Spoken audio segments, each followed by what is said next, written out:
When we set out to achieve something, when we want to reach that milestone, हम सबके मन में intuitively गोल focus रहता है. फॉर एग्जाम्पल, मैं एक किताब लिखना चाहता हूँ या मैं सोशल मीडिया पे कंटेंट क्रिएट करना चाहता हूँ. These are goals, these are milestones, और ये इंट्यूटिवली आपके दिमाग में रहती है, सबके दिमाग में रहती है. Then why does it happen that people still fail to achieve these goals? इसका जो मेजर कारण है वो ये है क्योंकि गोल सिर्फ इंट्यूटिवली सेट करने से काफ़ी नहीं होता है. You have to follow a structured approach to setting goals, because when you follow a structured approach to setting goals, that's when you will create actionables and hence you will achieve your goals. इस बारे में एक specific framework के बारे में discuss करेंगे इस video में on the other side of the intro.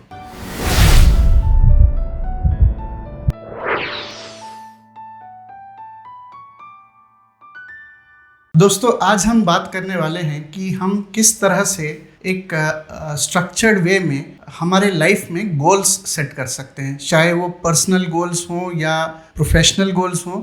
It's important to set goals in a structured way so that actionables can be created. Now, there are many goal setting frameworks. Smart बोल लीजिए या clear बोल लीजिए या VAG बोल लीजिए, ऐसे बहुत सारे goal setting frameworks हैं and each of them have a different context. एक एक का applicability जो है वो अपने context के हिसाब से है. इस वीडियो में हम एक स्पेसिफिक फ्रेमवर्क पे फोकस करेंगे जो कि इमेंसली पॉपुलर फ्रेमवर्क है और इसका नाम है SMART goal setting framework. Now what does this SMART stand for? बहुत ही सिंपल है. SMART stands for S specific, M measurable, A achievable, R relevant and T time bound. हम एक एक करके हर एक अल्फ़ाबेट पे, हर एक टॉपिक पे डिस्कस करेंगे. I will give you some examples also. तो चलिए बात करते हैं what we mean by specific. जब आप एक गोल डिफाइन करते हैं, चलिए let's say I will say that I want to write a book.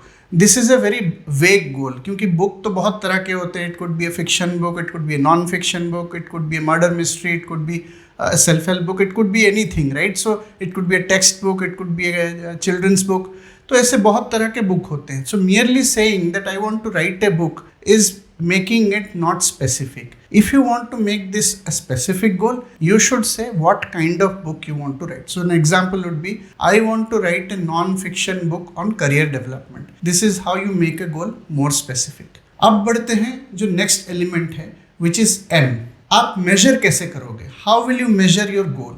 जैसे कि मैंने कहा, going back to the book example, अगर मैं बुक लिख रहा हूँ then I should have a way of reaching the end goal. तो मैं ये गोल को कुछ इस तरह से डिफाइन करूँगा कि मैं हर महीने एक चैप्टर लिखूँगा, which means every month I will write one chapter of, let's say, 8,000 words. Now, how do I measure this? I will have to measure this on a periodic basis. मुझे observe करना पड़ेगा कि क्या मैं लिख रहा हूँ, क्या मैं नहीं लिख रहा हूँ, और लिख रहा हूँ तो कितने वर्ड्स लिख रहा हूँ. That's how you measure. Another example for measurement is, let's say you have a health goal of losing weight. तो आज के डेट में बहुत सारे apps हैं जिनके थ्रू आप ये ट्रैक कर सकते हो, मेजर कर सकते हो कि आपकी वेट कैसे कम हो रही है थ्रू एक्सरसाइजेस एंड ऑल. तो वो भी आप लॉग कर सकते हो. But what is important is to create the metrics और क्रिएट द मेजरमेंट यूनिट जिससे कि आप इस गोल को मेजर करोगे. Number 3 element, it's called the achievable. Naturally आपकी जो गोल है वो प्रैक्टिकल भी होनी चाहिए. मतलब आप इम्पॉसिबल गोल सेट करोगे तो कभी भी वो अचीव नहीं हो पाएगी. So for example, if you want to if you have interest in cooking और आप बोलोगे कि मैं 1 महीने में मास्टर शेफ बन जाऊंगा, तो ये तो नहीं हो पाएगा क्योंकि ये अचीवेबल गोल नहीं है. लेकिन हाँ, आप अगर गोल ऐसे बनाओगे कि चलो मैं 1 महीने में बेसिक दाल चावल और रोटी बनाना सीख जाऊंगा, या 1 महीने में एक आइटम कुछ करीज वगैरह बनाना सीख जाऊंगा, that is a achievable goal. So when you are making your goal, you have to also think pragmatically कि क्या achievable है.